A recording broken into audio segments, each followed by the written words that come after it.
बहुत ही सौभाग्य की बात है कि हर समय इस बैंक को समय समय पर संभालने वाले और आज हमारे मुख्य वक्ता मुख्य अतिथि के रूप में भारतीय जनता पार्टी के वरिष्ठ नेता और हेल्को बैंक के चेयरमैन आदरणीय अरविंद जी यादव, बैंक के चेयरमैन, बैंक के जीएम प्रशांत जी और तो पूरा फाइनेंस का विशेष ध्यान रखते हैं। नाबार्ड की तरफ से विजय जी राणा, पूर्व में जिला अध्यक्ष भाई अजीत जी यादव, बैंक के सम्मानित अधिकारी, सभी ब्रांच के मैनेजर साहिबान और जो ग्रुप की सभी महिलाएं, एसएलजी जीएलजी की सभी महिलाएं जो इस बैंक से काफी लंबे समय से जुड़ी हुई है। आज मैं माननीय चेयरमैन साहब के सामने की निवेदन करना चाहूंगा कि मान्यवर इस बैंक ने बहुत सारे मुकाम हासिल किए हैं और आपने जब से हेल्को बैंक की जिम्मेवारी संभाली है उसके बाद में आपने भी इस बैंक को विशेष सहयोग, समर्थन, आशीर्वाद दिया है और मैं प्रशांत जी का भी बहुत धन्यवाद करना चाहता हूं, विजय जी राणा का भी। दोनों ने सेल्फ हेल्प ग्रुप के सभी महिलाओं को समय समय पर ट्रेनिंग भी दी है और इनकी छोटी सी छोटी समस्याओं का समाधान करने के लिए समय समय पर इनका इस तरह का मार्गदर्शन भी किया है, ट्रेनिंग भी दी है। मान्यवर आज बैंक को 68 साल इस सेंट्रल कोऑपरेटिव बैंक का 68वां हम एक तरह से जन्मदिन ही मना रहे हैं और आपके कुशल मार्गदर्शन में बैंक ने बहुत कुछ हासिल किया है। जब 2017 में नया जो बोर्ड इस बैंक में आया उस समय बैंक की हालत कुछ ऐसी थी और आज 5 साल के दौरान आपको बताने में हमें खुशी होती है कि बैंक ने इन महिलाओं को 10-10 करोड़ का लोन सेल्फ हेल्प ग्रुप के माध्यम से, रेहड़ी पटरी वाले के आत्मनिर्भर योजना में और पोल्ट्री का, डेयरी का अनेक ऐसे लोन दिए हैं जो काफी लंबे समय से इस बैंक की तरफ कस्टमर ने आना बंद कर दिया था और एटीएम के माध्यम से, चाहे फैक्स के माध्यम से और चाहे सेल्फ हेल्प ग्रुप के माध्यम से जो भी कस्टमर इस बैंक की तरफ आया कभी निराश होकर नहीं गया और आपके माध्यम से मैं बताना चाहता हूं कि शायद पहले कुछ भी डील रही हो परंतु 2017 के बाद जो कर्मचारी साहिबान हैं, जो ब्रांच मैनेजर हैं, पैक्स के प्रबंधक और बैंक ने दोनों ने आपस में तालमेल करके इस बैंक को और आगे बढ़ाने का काम किया है और मान्यवर वैसे तो ज्यादातर काम पैक्स के ऊपर भी डिपेंड है। पैक्स के सभी प्रबंधक महोदयों ने जो हमें उम्मीद थी उसके अनुरूप तो नहीं परंतु सुधार जरूर हुआ है। आज इतने लंबे समय के अंतराल के बाद आपने देखा होगा कि 1962 के अंदर ये भवन बना था और आज इन सभी साहिबानों के माध्यम से, मातृ शक्ति के माध्यम से आपसे मैं एक यहाँ निवेदन जरूर करना चाहूंगा कि हमने यहाँ इसके नक्शा पास करने के लिए चंडीगढ़ भेज रखा है। आपके शुभ आशीर्वाद से, कर कमलों से यदि इस भवन का नक्शा पास हो जाए तो हम चाहते हैं कि आपके कर कमलों से भी हम इसका एक फाउंडेशन रखवाना चाहते हैं। इसलिए हम आपसे आज इस अवसर पर कोई विशेष मांग तो नहीं परंतु एक प्रार्थना आपसे जरूर करना चाहेंगे कि कम से कम इस अच्छा सुंदर सा भवन का आपके कर कमलों से निर्माण हो जाए और जो सामने जो मातृ शक्ति बैठी है जब कभी प्रोग्राम होगा तो इसे 3-4 गुना ज्यादा संख्या में और नाबार्ड और बैंक दोनों की तरफ से अथक प्रयास के कारण हम जो सेवा करना चाहते हैं, जो मोदी जी का जो संकल्प है, जो माननीय मनोहर लाल जी की जो नीति है उस नीति को हम आत्मनिर्भर माध्यम से भी अंतिम पंक्ति में जो व्यक्ति बैठा है, गरीब से गरीब जो व्यक्ति बैठा है उसका कल्याण कैसे करें, उसका उत्थान कैसे करें, ये हमारा एक संकल्प है और हमारा ये संकल्प आपके माध्यम से पूरा हो सकता है। हमारे बीच में महेश जी वैद भी आए हैं, उनका मैं तहे दिल से आभार प्रकट करना चाहता हूं और उनसे निवेदन भी करना चाहता हूं कि वो क्रम से यहाँ स्टेज पर आकर अपना स्थान दे। इन्हीं शब्दों के साथ बैंक के सभी कर्मचारियों की ओर से, पैक्स के सभी प्रबंधकों की ओर से और हमारे ग्रुप के सभी महिलाओं की तरफ से मैं आपका तहे दिल से आभार प्रकट करना चाहता हूं और विजय जी राणा का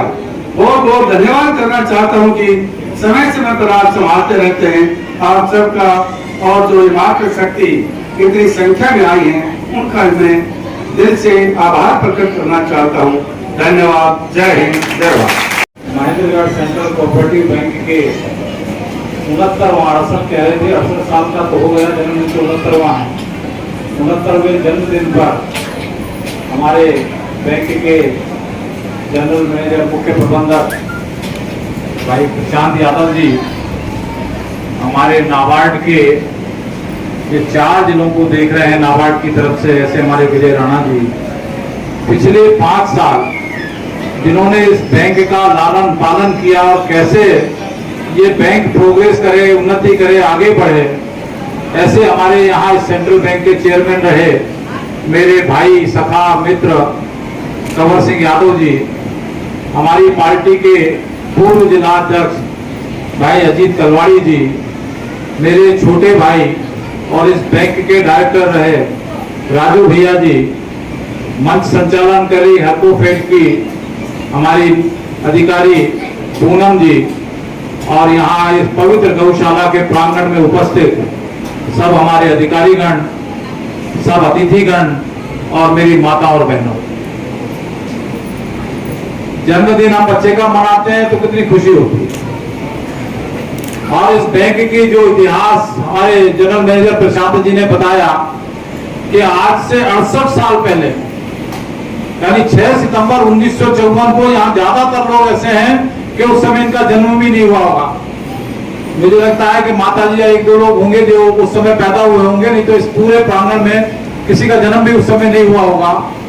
वहां क्या विजन रहा होगा, क्या सोच रही होगी, क्या दूरदृष्टि रही होगी कि कोऑपरेटिव बैंक का उद्घाटन इस महेंद्रगढ़ के अंदर हुआ। आज भी महेंद्रगढ़ को हम जिला हेडक्वार्टर जरूर है लेकिन एक छोटे से गांव के रूप में देखते हैं,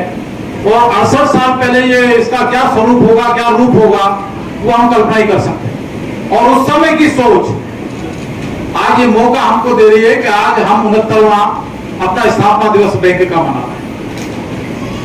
और जो ये कोऑपरेटिव सेक्टर है, सहकारिता मंत्रालय हमारा, ये हम लोगों ने पार्टी में बीजेपी में काम करना शुरू करा, पार्टी 80 में बनी तब से, और हम लोगों ने दीनदयाल उपाध्याय जी के एकात्म मानववाद को, उनके अंत्योदय को हमने पढ़ना शुरू करा, उस पर हमने काम करना शुरू करा जब बीजेपी को कोई जानता भी नहीं था। और उसके जो प्रेरणा हम लोगों को मिली कि जो हमारे समाज में सबसे अंतिम पायदान पर बैठा हुआ व्यक्ति है, उसके जीवन के अंदर कैसे खुशहाली आए, कैसे उसको रोजी रोटी का संकट दूर हो, इसके लिए वो काम करना शुरू करा। 2014 में जब इस देश में नरेंद्र मोदी के रूप में देश को एक प्रधानमंत्री मिला, और पहले मई में प्रधानमंत्री मिला, और अक्टूबर के अंदर मनोहर लाल जैसा एक गांव गरीब में पैदा लेके बनियानी गांव के अंदर जन्म लेके और वहां से कपड़े बेचते हुए, खेती करते हुए वो इस प्रदेश का मुखिया बना, तो उन्होंने इस सोच को साकार करने का काम किया। हमारे पिछले दिनों मेरे साथ प्रशांत जी भी थे, अमित शाह जी ने एक मीटिंग बुलाई थी दिल्ली में। यानी ये विजन है, ये उनकी सोच है नरेंद्र मोदी जी कि देश की आजादी का 75वां अमृत महोत्सव मना रहे, 75 साल देश की आजादी को हो गए, लेकिन किसी ने सहकारिता के बारे में, कॉर्पोरेट के बारे में सोचा नहीं था, और केंद्र में विभाग तक नहीं बनाया था। ये नरेंद्र मोदी जी की सोच थी जो उन्होंने आजाद हुए 75 साल के बाद सहकारिता विभाग केंद्र के अंदर बनाया, और अमित शाह जी को उन्होंने इसका मंत्री बनाया, और उस अमित शाह जी को मंत्री बनाया जो इस पैक्स के भी मेंबर रहे और जिला कोऑपरेटिव सोसाइटी के भी वो चेयरमैन अहमदाबाद के अंदर रहे। ऐसे एक सोच वाले को, जिसने इसी कोऑपरेटिव बैंक में काम करना शुरू करा, उसको मंत्री मंडल के अंदर विभाग जो है सहकारिता का देके मंत्री के पद के ऊपर काम करने का काम। और यही सोच का परिणाम है कि जो भी आंकड़े बता रहे थे कि 20 करोड़, ये 5 करोड़ के जो लोन आज हम देंगे, इसको मिला के 20 करोड़ के लोन महेंद्रगढ़ जिले के अंदर हमारी बहनों को, यानी 1000 से ज्यादा हम लोगों ने 773 हमने पहले ग्रुप बना के दिए, और 250 ग्रुपों को आज हम लोन दे रहे हैं, यानी 1023 ग्रुपों को दिया, और 1000 हर ग्रुप में 4 महिलाएं हैं, तो 4096 महिलाओं को, 4092 महिलाओं को 50,000 रुपए दिए हैं। इस तरह से 20 करोड़ से ज्यादा का लोन देने का काम किया। और उसके पीछे ध्येय यही है कि हमारी बहनें अपने पैरों पे कैसे खड़े हो। नौकरियां नहीं है, रोजगार नहीं है, जमीनें हमारे पास नहीं बची हैं। अपनी रोजी रोटी को बनाने के लिए, अपने पैरों पे खड़ा होने के लिए हमें नीचे से शुरुआत करना पड़ेगी। इसीलिए वो 50,000 में अपना कोई गाय खरीद लो, कोई भैंस खरीद लो, कोई बकरी खरीद लो, कोई ऊंट खरीद लो, कोई सिलाई का सेंटर बना लो, कोई ब्यूटी पार्लर खोला लो, कोई अपना गांव के अंदर कोई छोटी दुकान खोल लो, ताकि अपना रोजगार वहां से कर सके और अपने बच्चों का पेट पाल सके और अपने पैरों पर खड़े हो सके। ये इसके पीछे ध्येय है, इसके पीछे की सोच है। इसलिए महिलाएं कैसे आगे आए, ये महिलाओं के लिए विशेष तौर पर ज्वाइंट लायबिलिटी ग्रुप, जिसको हमने नाम दिया है सामूहिक सहायता समूह का नाम हमने दिया है, और उस योजना के अंदर ये सारा कार्यक्रम हमने आयोजित किया है। और जैसा अभी विजय राणा जी बता रहे थे, हम लोगों ने योजना बनाई है कि हमारे पैक्स चलते हैं गांव में, 3 गांव 4 गांव के ऊपर, उसकी भी संख्या हम लोग बढ़ाने वाले। आज सम्मानित किया है हमारे कुछ अधिकारियों को, कुछ लोगों को प्रशांत जी ने। हमने बैठ के चंडीगढ़ के अंदर इनको कहा था कि जो अच्छा काम करने वाले उनकी पीठ थपथपानी है, लेकिन जो मक्कार अधिकारी हैं, काम नहीं करते हैं, जो लोगों को परेशान करते हैं, उनको पनिशमेंट भी, सजा देने का काम भी प्रशांत जी आपने करना है। आज प्रशांत जी ने प्रशस्ति पत्र तो मुझसे दिला दिए, लेकिन ऐसे 2-4 लोगों को सस्पेंशन ऑर्डर भी मेरे हाथ से करा के दिलवाते, तो ये और एक संदेश आज हमारे जन्मदिन के ऊपर जाता कि अच्छे काम करने वालों की पीठ को भी थपथपाएंगे, और जो काम नहीं करेंगे, जो मक्कारी करेंगे, जो लोगों के साथ ठीक व्यवहार नहीं करेंगे, उनको सजा देने का काम भी हम करेंगे। ये दोनों तराजू के पलड़े पर हमको तोड़ के चलना पड़ेगा, तभी ये हम इसके अंदर जो हमारी योजना है इसको हम लागू कर पाएंगे। हम लोगों ने तय किया है कि जैसा विजय जी बता रहे थे कि दुकानें खोलेंगे ना, करीना में भी खोलेंगे, अटेली में भी खोलेंगे, दारुल में भी खोलेंगे, नागर चौधरी में भी खोलेंगे, और जितनी भी हमारी बहनें का जो प्रोडक्ट होगा, उस सब प्रोडक्ट को जो इन्होंने उत्पाद बनाया है अपना, उस सब की एग्जीबिशन लगाएंगे, प्रदर्शनी लगाएंगे और वहां से बिकवाने का काम करेंगे। मैंने आज कहा है कि पूरे जिले के अंदर से 5 पैक्स जो हमारे मजबूत पैक्स है, और जहां हमारी बहनें ज्यादा अच्छा काम कर रही हैं, उनके पास के पैक्स को लेके उनके बनाए हुए उत्पाद को उन पैक्सों से बिकवाने का काम करो, ताकि उनके गांव का भी लोग उनको जो प्रशंसा करें और उनका जो बनाया हुआ माल है वो भी हमारे घर घर के अंदर पहुंच जाए। कोई पापड़ बनाए, कोई बड़ी बनाए, कोई मसाले पीस के कूट के बनाए, हम बाहर से बाजार से खरीदते हैं ना, यानी ज्यादा बड़ा काम नहीं है। हम मसाले लेके हल्दी पीस के, अपना प्योर हल्दी पीस के रखेंगे, हम धनिया के पैकेट बना के रखेंगे, हम नमक का इकट्ठा लाके नमक को पीस के रखेंगे, हम सारे मसाले पीस के रखेंगे, हम बढ़िया पापड़ बना के अपने उस पे पैक्स के अंदर बिकवाएंगे। हम दूध अपना जो है वहां पैक्स के अंदर से रखवा के, जितनी महिलाओं ने गाय भैंस ली है उनका दूध वहां है, पैक्स खरीदे और पैक्स से वहां से वो शुद्ध दूध लेके जाए। ये सब काम करेंगे हम पैक्स के माध्यम से, यानी काम भी चलवाएंगे और काम को कैसे आपको वो माल बिकवाने का है उसकी योजना भी हमारे दिमाग के अंदर है। उस योजना को भी अमली जामा पहनाने का हम काम करेंगे, ताकि आप लोगों को अपना जो मेहनत है, उस मेहनत का जो आपने उत्पाद बनाया है, उस उत्पाद का पूरे से पूरा मूल्य मिल सके आप लोगों को। ये हमारी सोच है और इसी सोच को कारगर करने के लिए हमने ये सारी योजना बनाई है, और ये सब बहनों को आगे लाके, क्योंकि इस देश की आबादी आधी हमारी बहनों की है। बहनों के लिए नरेंद्र मोदी जी ने बहुत सारी योजनाएं चलाई। सुकन्या योजना चलाई, जिसके अंदर 10 साल तक की बेटी के खाते खुलवाए, और खाते खुलवा के आप जितना पैसा डालोगे सरकार पैसा देगी, और ताकि जब वो शादी के लायक हो जाए, पढ़ाई के लायक हो जाए, तो आप लोगों को दिक्कत ना हो। हमारी बहनों की आंखें खराब होती थी, उज्ज्वला योजना मोदी जी लाए, पैसे वाले लोगों से कहा कि सब्सिडी छोड़ दो, और बिना पैसे के जो 1600 रुपए में सिलेंडर का कनेक्शन मिलता था, वो बहनों को मोदी जी ने दिया है। किसी मेरी बहन को मोतियाबिंद ना हो जाए, धुआं के अंदर से फूंक मारते मारते, फूकने की फूंक मारते मारते, सरसों के आंकड़े फूकते फूकते आगे खराब ना हो जाए, इसलिए हर घर के अंदर गैस पहुंचाने का काम। बेटी बचाओ बेटी पढ़ाओ, इसी हरियाणा की मिट्टी के ऊपर से मोदी जी ने शुरू किया। पानीपत से जितना हमारा लिंगानुपात घटता जा रहा था, मोदी जी तो प्रधानमंत्री थे, उनको क्या जरूरत पड़ी थी, लेकिन उन्होंने इस सामान्य सोच को, हरियाणा की इस पीड़ा को समझा कि यदि बहनें, हमारी बेटियां पैदा होना बंद हो जाएंगी, संख्या कम हो जाएगी। 843 के ऊपर हमारा आंकड़ा पहुंच गया, आज 296 के ऊपर हमने आंकड़े को पहुंचाया है, यानी ये मोदी जी की सोच थी। तो ये सब छोटी से छोटी बातों को जीवन के अंदर, हर घर के अंदर बाथरूम हो। हमारी बहनें रात के अंदर अंधेरा होता था, सुबह 4 बजे 5 बजे उठ के खेतों में जाते थे, कोई बटेव भी आ जाता था तो कहते थे चल बोतल पकड़ ले, तेरे को घुमा ले हमें खेत के अंदर। ये मोदी जी प्रधानमंत्री का काम नहीं था, लेकिन वो एक गरीब घर के अंदर पैदा हुआ था, उसको पता था कि गरीब की पीड़ा क्या क्या है, गरीब के मन की तकलीफ क्या क्या है, बहनों की इज्जत कहां पर है। उन्होंने सबसे पहले काम किया इस देश के अंदर, घर घर के अंदर बाथरूम और गुस्लखाने बनवाने का काम किया, लेट्रिन बनवाने का काम किया। ये कोई छोटा काम नहीं था, जो पूरे देश के अंदर उन्होंने, जो हम खुले में सोच जाते थे, खुले में सोच से मुक्त करके इस देश को दिखाया। कोई छोटी बात नहीं,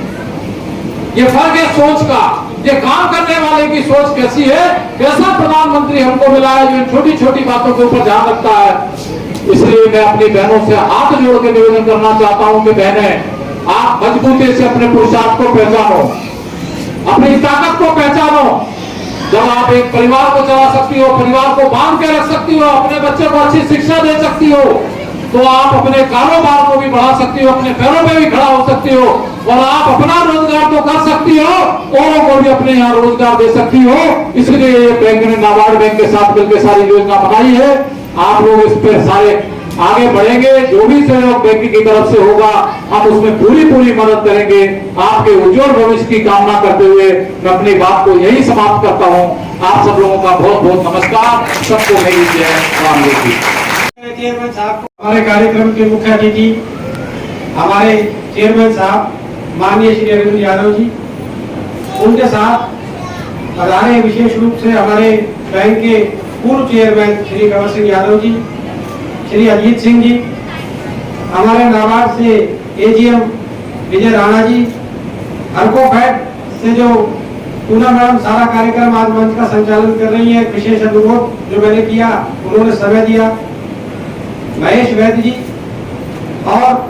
महिला शक्ति मेरे जो साथ काम करने वाले साथी हैं, पत्रकार बंधुओं, सभी का आपका आज के इस कार्यक्रम में स्वागत। जैसा कि बताया गया कि ये प्रोग्राम आज हमने रखा है हमारे बैंक की स्थापना दिवस के उपलक्ष्य में। 1954 वो साल था जब हमारे बैंक की स्थापना का प्रस्ताव रखा गया, इसकी जो शेयर होल्डर कोऑपरेटिव सोसाइटीज थी उनके द्वारा, और जब इसका प्रस्ताव रखा गया तो फिर 6 सितंबर का दिन, 6 सितंबर 1954 का दिन वो दिन था जब रजिस्ट्रार ऑफिस ने, क्योंकि उस समय हरियाणा नहीं था, तो पंजाब के जो कोऑपरेटिव सोसाइटीज के रजिस्ट्रार थे उन्होंने इस बैंक को the Mahendragarh central cooperative bank limited नाम से एक संस्था बनाकर रजिस्टर करवा दिया। तो इसलिए 6 सितंबर का दिन हमने निश्चित किया है कि प्रतिवर्ष हम अपने स्थापना दिवस के रूप में मनाते रहेंगे। और बड़ी इंटरेस्टिंग सी बात है, आप लोग बैठे हैं, महिलाएं भी बैठी हैं, उस समय जो 1954 में जब हमारा बैंक बना तो हमने जानना चाहा कि सबसे पहला कौन एम्प्लॉय था जो इस बैंक में भर्ती किया गया। तो जब किताबों को खंगाला, जब रिकॉर्ड को देखा तो हमें पता लगा कि श्री दीवान चंद नंदा इस बैंक के पहले मैनेजर थे जो अपॉइंट किए गए। अब वो कहाँ है, उनका परिवार कहाँ है, उसके बारे में हमने भरसक प्रयास किया पता करने का, लेकिन हम पता नहीं लगा पाए। लेकिन उसी मीटिंग के अंदर जो वर्ष 1954 में हुई, दीवान चंद नंदा जी के साथ एक व्यक्ति और इस बैंक में भर्ती हुए जिनका नाम था ज्वाला प्रसाद जी। और हमें यह पता लगा कि ज्वाला प्रसाद जी तो इस दुनिया में अभी नहीं रहे दुर्भाग्य से, लेकिन उनकी पत्नी आज हमारे बीच उपस्थित है। तालियों से उनका स्वागत। आज हम लोग ने आमंत्रित किया है, विशेष रूप से सम्मानित भी आज उनको किया जाएगा। और जब ये बैंक की स्थापना हो रही थी तब वहां के जो हमारे बोर्ड ऑफ डायरेक्टर्स थे उनमें बहस चली कि इस बैंक को कहां बनाया जाए। कोई कहने लगा कि नागौर, कोई कहने लगा कि दादरी, क्योंकि दादरी भी उस समय महेंद्रगढ़ का हिस्सा था। लेकिन उस समय जो हमारे तत्कालीन डिप्टी कमिश्नर थे, जो उस समय हमारे बोर्ड के चेयरमैन भी थे, उन्होंने कहा नहीं, बैंक की बिल्डिंग बनेगी महेंद्रगढ़ में, ताकि जो कोऑपरेटिव सोसाइटी जिसकी शेयर होल्डर्स हैं वो इजीली यहाँ पर आ जा सके। तो उन्हीं की जो डिसीजन उन्होंने लिया, उसी के कारण आज जो महेंद्रगढ़ सेंट्रल कोऑपरेटिव बैंक का हेड ऑफिस है वो आपके सामने महेंद्रगढ़ में बनाया गया। साथ ही साथ शुरू में केवल नारनौल और दादरी और एक महेंद्रगढ़, केवल इतनी ब्रांचें हमारे पास थी। समय के साथ साथ 68 साल बीत गए। अभी हम वर्तमान में 24 हमारे पास ब्रांचेज हैं, 23 प्राइमरी एग्रीकल्चरल कोऑपरेटिव सोसाइटी जिसको हम पैक्स बुलाते हैं, वो पैक्स है। और आज हमारे जो संतुष्ट ग्राहकों की संख्या है, चाहे वो हमारे किसान भाई हैं, चाहे लघु उद्यमी हैं, चाहे महिलाएं हैं, इन सबकी संख्या यदि मैं मिलाकर बात करता हूं, जो अब तक लाभान्वित हुए हैं हमारे बैंक से, उनकी संख्या 2,41,000 है। तो बड़ी प्रसन्नता होती है कि एक इतिहास को देखते हुए कि 68 साल जो हमारे निकले हैं, एक छोटा सा बैंक स्टैब्लिश हुआ। सहकारी आंदोलन जब तब रहा था, अपने पीक पर नहीं पहुंचा था, जब से हम संघर्ष कर रहे हैं और आज अपने आप को स्टैब्लिश कर पाए। जहां तक बात है, अभी हमारे विजय राणा जी ने हमें बताया कि हम 773 ज्वाइंट लायबिलिटी ग्रुप्स के माध्यम से 16 करोड़ रुपए पहले ही एडवांस कर चुके हैं महिलाओं को, और महिलाएं करीब 3210 महिलाएं इससे लाभान्वित हुई है। लेकिन हमारा सफर यही नहीं रुकने वाला है। हमारे चेयरमैन साहब, हमारे मुख्य अतिथि जो है हमारे बीच, उन्होंने संकल्प लिया है कि अभी हम इस यात्रा को और आगे बढ़ाएंगे, और इनके प्रयासों से 500 ज्वाइंट लायबिलिटी ग्रुप का टारगेट हमें और दिया गया, जिसमें हमने निश्चित किया है कि आज 250 JLG यानी 1000 हमारी महिलाओं को करीब 5 करोड़ रुपए का ऋण वितरित करेंगे आज के दिन। तो बैंक का जो हमारा स्थापना दिवस है, आज उसके शुभ अवसर पर हम अपनी महिलाओं को जो JLG के माध्यम से हमसे जुड़ी है, उनको ऋण देने जा रहे हैं। साथ ही साथ आज बहुत से ऐसे लोग जिन्होंने हमारे बैंक के लिए बेहतरीन काम किया है, अपना जीवन लगाया, रिटायर भी हो गए, और उनके काम को जब हम देखते हैं तो हम ये पाते हैं ऐसे काम हुआ है, शायद कुशलता से वो काम ना हो पाता। तो हमने ये आज प्रस्ताव रखा है कि हम अपने ऐसे 2 कर्मचारी साथी जो रिटायर हो गए हैं, उनको लाइफ टाइम अचीवमेंट अवार्ड भी इस मंच के माध्यम से माननीय चेयरमैन साहब के हाथ से दिलवाएंगे। साथ ही साथ जो हमारे बेस्ट परफॉर्मर्स हैं, उनके लिए भी आज अवार्ड की व्यवस्था की गई है। लेकिन मैं ये आग्रह करना चाहता हूं कि हमने जो एक कारवा चलाया है बैंक के माध्यम से JLG का, जो कि आज एक मॉडल स्टैब्लिश हुआ है और एग्जाम्पल दूसरी जगह किया जाने लगा है, तो मुझे आप लोगों से केवल यही विनती करनी है, विशेषकर महिलाओं से, कि आप जो हमसे ऋण ले चुकी हैं, उसका प्रयोग अपने आप को आत्मनिर्भर बनाने में करें, स्वरोजगार स्थापित करने के लिए करें, और जो आपने ऋण लिया है उसकी समय पर वसूली जरूर दें। क्योंकि जब अगर हमें ऐसा लगेगा कि हमने जो ऋण दिया है महिलाओं को सशक्त करने के लिए, उसका यूटिलाइजेशन ठीक नहीं हुआ है और उसकी रिकवरी ठीक नहीं हो रही है, तो धीरे धीरे बैंक भी इस प्रोडक्ट को बंद करने पर बाध्य होगा। लेकिन अभी ऐसी स्थिति नहीं है। मैं ये बात बड़ी एक खुशी के साथ कह सकता हूं कि महिलाओं को जो हमने लोन दिया, उसकी रिकवरी 98% से ज्यादा अभी तक है हमारी। और जो अभी कुछ कारणों से ऋण की समस्या 3-4 महीने में चली, हम कुछ फोकस हमारा रिकवरी पे रहा है, उस दौरान हम ऋण वितरण पर कम फोकस कर पाए हैं। तो चेयरमैन साहब का मैं इस मंच के माध्यम से विशेष रूप से धन्यवाद देना चाहता हूं कि उनके सार्थक प्रयासों से आज ये ऋण देने की प्रक्रिया पुनः आरंभ की गई है। कार्यक्रम चूंकि हमारे बीच हमारे मुख्य अतिथि भी हैं, इससे पहले वो अपने विचार रखे, अपने बहुमूल्य विचार हमारे सामने रखे, हमें प्रेरणा दे, मार्गदर्शन दे, उससे पहले